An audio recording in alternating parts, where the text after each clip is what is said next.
요절 심화 묵상 45번째 시간입니다.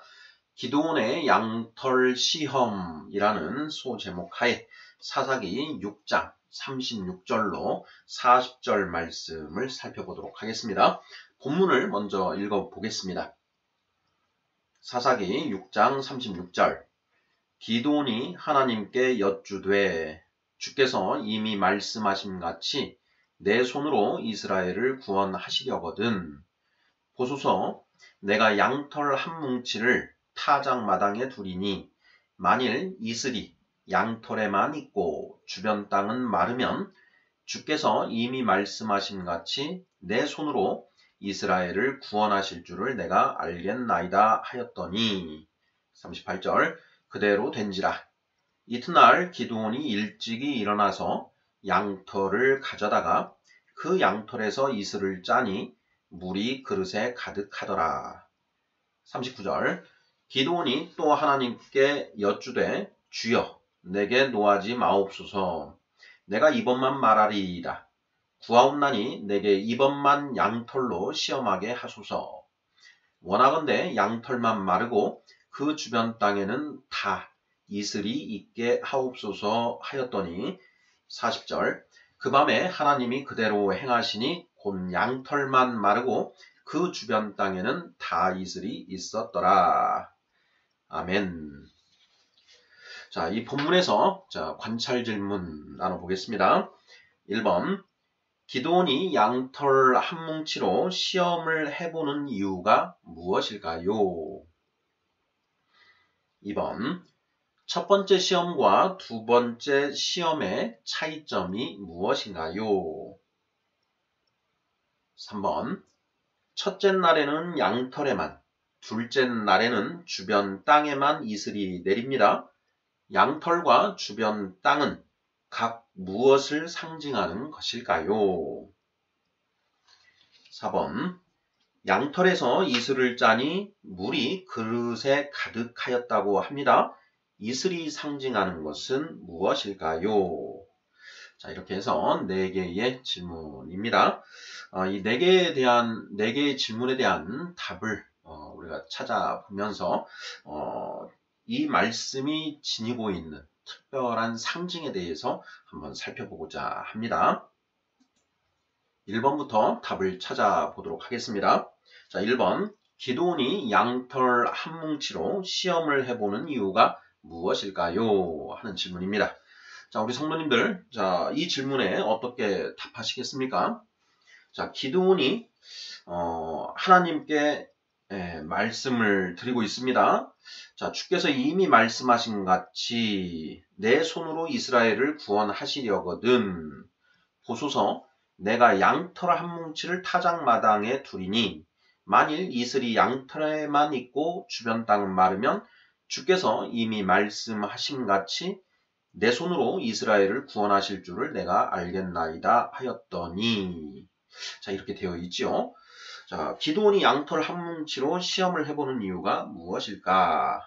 자 자신이 받은 계시가 하나님이 주신 것이 정말 맞는지 확인해 보려는 그런 의도가 아닐까 이렇게 생각을 해보면 맞지 않을까 싶습니다. 기드온에게 이제 천사가 나타납니다. 사사기 6장 12절이지요. 여호와의 사자가 기드온에게 나타나 이르되 큰 용사여 여호와께서 너와 함께 계시도다 하매 이렇게 되어 있고요. 그리고 14절에 보면 여호와께서 그를 향하여 이르시되 너는 가서 이 너의 힘으로 이스라엘을 미디안의 손에서 구원하라. 내가 너를 보낸 것이 아니냐 하시니라. 자 이렇게 천사가 기드온에게 나타나서 자 하나님이 너로 하여금 이스라엘을 미디안의 손에서 구원하실 것이다 하는 이제 이런 사명을 주는 것이지요. 전해주는 것입니다. 자 기드온이 정말 이것이 하나님이 정말 내 손으로 이스라엘을 구원하시려고 하는 것인가? 나같이 약하고 작은 자에게 과연 이런 것이 가능할 것인가 하는 이런 이제 의문이 일었던 것 같습니다. 사사기 6장 15절을 보면 기드온이 그에게 대답하되 오 주여 내가 무엇으로 이스라엘을 구원하리이까? 보소서 나의 집은 므낫세 중에 극히 약하고 나는 내 아버지 집에서 가장 작은 자니이다. 이렇게 이야기를 하는 것이죠. 그러니까 기드온은 자신이 보잘것없고 힘도 약한 그런 사람인데 이런 내가 어떻게 미디안의 손에서 강력한 미디안 그 사람들의 그 손에서 이스라엘을 구원할 수 있는 것인가? 믿기지가 잘 않는 것이죠. 그래서 이 기드온이 이 양털 한 뭉치를 가지고 이제 정말 이것이 하나님의 뜻인지 아닌지 이걸 이제 확인해 보는 그런 것이다. 이렇게 답을 하면 딱 맞지 않을까 싶습니다. 자, 1번 질문. 기드온이 양털 한 뭉치로 시험을 해보는 이유가 무엇일까요? 자, 정답은 자신이 받은 계시가 하나님이 주신 것이 정말 맞는지 확인해 보기 위해서 뭐 이런 맥락으로 답을 하면 맞지 않을까 싶습니다. 자, 2번 질문입니다. 첫 번째 시험과 두 번째 시험의 차이점은 무엇인가요? 하는 질문입니다. 뭐 어렵지 않지요. 본문에 나와 있는 것처럼 자, 첫째 날에는 이슬을 양털에만 내려주시고 주변 땅은 마르게 해주십시오 라는 것이 없고요. 자, 그 다음 날에는 자, 이슬을 양털에는 내리지 마시고 주변 땅에만 내려주시옵소서 하는 그런 것이었죠. 그래서 자, 첫 번째 시험과 두 번째 시험의 차이점은 자, 첫째 날에는 양털에만, 둘째 날에는 양털을 제외하고 주변 땅에만 이슬을 내려달라는 것이다. 이런 맥락으로 답을 하면 틀림없을 것 같습니다. 자, 3번 질문입니다. 첫째 날에는 양털에만, 둘째 날에는 주변 땅에만 이슬이 내립니다. 양털과 주변 땅은 각 무엇을 상징하는 것일까요? 하는 질문입니다.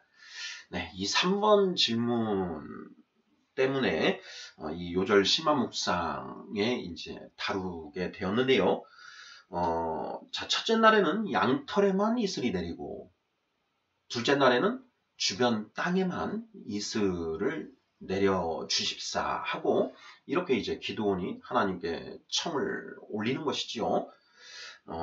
그런데, 자, 제가 이 부분을 이렇게 묵상을 하면서, 이 내용이 뭔가, 예표 내지는 상징을 하고 있구나라는 이제 그런 성령님의 그 깨닫게 하심을 받았습니다. 자, 질문입니다. 첫째 날에는 양털에만, 둘째 날에는 주변 땅에만 이슬이 내립니다. 양털과 주변 땅은 각 무엇을 상징하는 것일까요? 자, 저는 양털은 이스라엘을 상징하고 주변 땅은 이방 민족을 상징한다. 이방인들을 상징한다. 이렇게 이제 그 묵상을 해 보았습니다. 하나님이 아브라함의 자손된 이스라엘 백성들에게 모세를 통해서 율법을 주시지요. 자, 하나님의 구원의 은혜가 먼저 이스라엘 백성에게 주어집니다. 자, 그런데 이 이스라엘 백성들이 하나님이 계속 순종을 요구하시면서 보내는 선지자들을 죽이고 박해하고 하기 때문에 그러면서 하나님의 말씀에 순종하지 않고 계속 우상 숭배를 하기 때문에 마지막에는 이제 하나님의 독생자 아들을 보내사 이제 그 마지막으로 촉구를 하시지요. 자, 그럼에도 불구하고 이스라엘은 예수님을 십자가에 못 박아 죽이지요. 그러니까 그 이후로는 이제 하나님의 그 구원의 은혜가 이스라엘에서 이방인으로 이제 그 넘어가게 되는 것 아니겠습니까? 이 양털 시험이 마치 그 과정하고 너무나 비슷하다라는 것입니다. 자, 첫째 날에는 양털에만 이슬을 내려주시고 주변 땅은 마르게 해주시고 둘째 날에는 양털은 마르게 하시고 주변 땅에만 이슬을 내려주시옵소서. 이렇게 기드온이 시험을 하였는데 그 내용이 자, 하나님의 구원의 은혜가 처음에는 구약시대에는 이스라엘을 향해 있다가 신약시대에는 이제 이방인을 향하게 되는 것. 이것과 너무나 비슷하다라는 것이죠. 자, 이와 관련해서 이제 신약 성경의 그 말씀들을 좀 살펴보면, 자, 먼저 로마서 11장 25절과 26절을 보면 이런 말씀이 있지요. 형제들아, 너희가 스스로 지혜 있다 하면서 이 신비를 너희가 모르기를 내가 원하지 아니하노니, 이 신비는 이방인의 충만한 수가 들어오기까지 이스라엘의 더러는 우둔하게 된 것이라.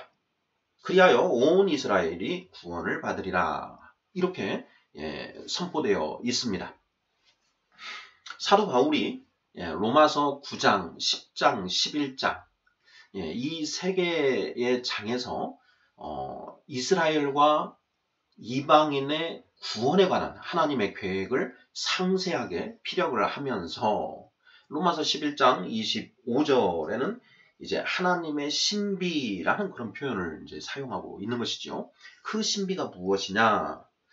이방인의 충만한 수가 들어오기까지 이스라엘의 더러는 우둔하게 만들어 두신 것이다 라는 얘기죠. 자, 방금 전에 우리가 살펴본 것처럼 아브라함의 자손된 이스라엘 백성들에게 하나님의 구원의 은혜가 먼저 베풀어졌습니다. 자, 그런데 그들이 그런 하나님의 은혜에도 불구하고 예수 그리스도를 영접하지 않았다라는 것이죠. 그래서 하나님이 이스라엘의 이 많은 사람들의 눈을 어둡게 하시고 그 복음을 이방 나라들에 이제 전해지게 하시는 거죠. 그래서 이방인의 충만한 수가 하나님이 의욕하시는 그 충만한 수가 구원을 받으면 그때 비로소 이제 유대인들의 눈이 열리고 귀가 열려서 그때 비로소 예수 그리스도를 영접하게 된다라는 것이죠. 자, 로마서 11장에 보면 이제 그런 내용들을 사도 바울이 정확하게 이제 피력을 하고 있습니다. 자, 먼저 11장에 보면 로마인들의 눈을 귀와 눈을 우둔하게 만드셨다. 자, 11장 8절을 보면 기록된 바 하나님이 오늘까지 그들에게 혼미한 심령과 보지 못할 눈과 듣지 못할 귀를 주셨다 함과 같으니라. 자, 이스라엘 백성들이 예수 그리스도를 영접하지 않고 십자가에 못 박아 죽이는 그런 정말 반역죄를 저지른 것이죠. 신성 모독죄를 저질렀습니다. 그러한 죄로 인하여 하나님이 그 이스라엘의 남은 자들을 우둔하게 만드셨다. 자, 언제까지 우둔하게 만드셨느냐? 이방인의 충만한 수가 찰 때까지 우둔하게 만드셨다. 자, 그러고 나서 이제 비로소 이 이스라엘 유대인들의 눈과 귀를 열어주셔서 비로소 예수 그리스도를 영접하게 해주신다. 그렇게 함으로써 이방인들도 구원을 받고 유대인들도 구원의 은혜를 받게 하시는 것이 하나님의 구원 계획이시다라는 것이죠. 그것이 바로 하나님의 신비다라고 사도 바울은 로마서 9장, 10장, 11장에서 피력하고 있다라는 것이죠. 자, 그러한 내용을 로마서에서 보면 또 앞에서부터 확인을 하고 있습니다. 로마서 1장 16절입니다.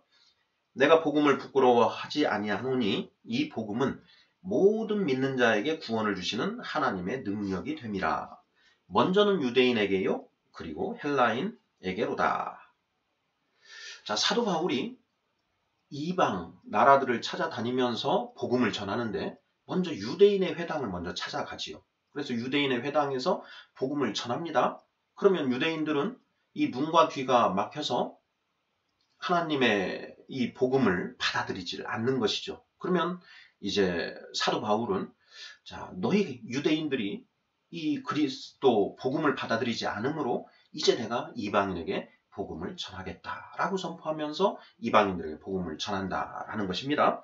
자, 그래서 먼저는 유대인에게요, 그리고 헬라인에게로다. 이런 표현을 사도 바울이 쓰고 있는 것이죠.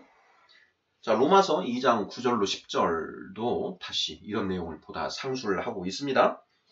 악을 행하는 각 사람의 영에는 환난과 공고가 있으리니 먼저는 유대인에게요, 그리고 헬라인에게며 선을 행하는 각 사람에게는 영광과 존귀와 평강이 있으리니 먼저는 유대인에게요 그리고 헬라인에게라. 네, 하나님의 구원의 은혜는 아브라함과 이삭과 야곱에게 하신 하나님의 언약 때문에 먼저 유대인에게 베풀어집니다. 그러고 난 다음에 이방인들에게 그 은혜가 베풀어지게 된다. 이것을 성경은 명확하게 선포하고 있다는 것. 예수님도 이런 말씀을 하셨습니다. 마태복음 20장 16절 보면 이와 같이 나중된 자로서 먼저 되고 먼저 된 자로서 나중되리라. 이런 말씀을 하시지요. 이것은 이제 포도원의 품꾼 비유에서 이제 마지막에 이런 말씀을 하신 것인데, 나중된 자로서 먼저 되고 먼저 된 자로서 나중된다라는 것이 기본적으로 가지고 있는 의미가 무엇이냐? 여기에서 나중된 자는 이방인. 이방인이 먼저 구원의 성취를 입고 먼저 된 자, 이 유대인들이 나중에 그 구원의 성취를 입게 된다. 이런 맥락이 있다라는 것이죠. 예수님은 먼저 유대인들에게 복음이 전해지게끔 하셨습니다. 마태복음 15장 24절인데요. 예수께서 대답하여 이르시되 나는 이스라엘 집에 잃어버린 양 외에는 다른 데로 보내심을 받지 아니하였노라 하시니, 이렇게 되어 있습니다. 이스라엘 집에 잃어버린 양 외에는 다른 데로 보내심을 받지 아니하였다. 예수님은 오셔서 오직 유대인들, 이스라엘에 살고 있는 그 유대인들에게 복음을 전하셨습니다. 그것도 다 하나님의 계획에 따른 것이었다라는 것이죠. 3번 질문. 첫째 날에는 양털에만, 둘째 날에는 주변 땅에만 이슬이 내립니다. 양털과 주변 땅은 각 무엇을 상징하는 것일까요? 양털은 아브라함의 자손된 이스라엘 백성들을 가리킨다. 즉 구약시대의 교회인 것이죠. 구약시대의 교회는 곧 이스라엘 아니겠습니까? 양털은 이스라엘을 상징한다. 그리고 그 주변 땅은 이스라엘을 제외한 나머지 이방 나라들을 가리킨다. 이렇게 묵상을 하면 딱 맞지 않을까 싶습니다. 우리 성도님들 생각은 어떠신지요? 마지막 4번 질문입니다. 양털에서 이슬을 짜니 물이 그릇에 가득하였다고 합니다. 이슬이 상징하는 것은 무엇일까요? 하는 질문입니다. 양털을 짜니 물이 그릇에 가득하였다. 이 이슬이 상징하는 것이 무엇인가? 이것은 이제 더 쉽죠. 우리가 3번 질문에서 양털은 이스라엘, 그 주변 땅들은 이방 나라들을 상징하는 것이다 라는 것을 이제 우리가 염두에 두면 그 양털에 내린 이슬, 그리고 주변 땅에 내린 이슬은 곧 하나님의 구원의 은혜, 구원의 은총이다. 이렇게 답을 하면 딱 맞지 않겠습니까? 사사기 6장 38절입니다. 이튿날 기드온이 일찍이 일어나서 양털을 가져다가 그 양털에서 이슬을 짜니 물이 그릇에 가득하더라. 아멘. 하나님의 구원의 은혜가 구약시대에는 이스라엘에게 베풀어졌다가 신약시대 예수님이 십자가에 못 박혀 죽으신 이후로는 그 구원의 은혜가 그 주변 땅 이방인들에게 향하게 되었다. 사사기 6장 36절로 40절까지 기드온의 양털 시험이 가지고 있는 상징적인 의미에 대해서 우리가 심화해서 묵상을 해보았습니다. 아멘.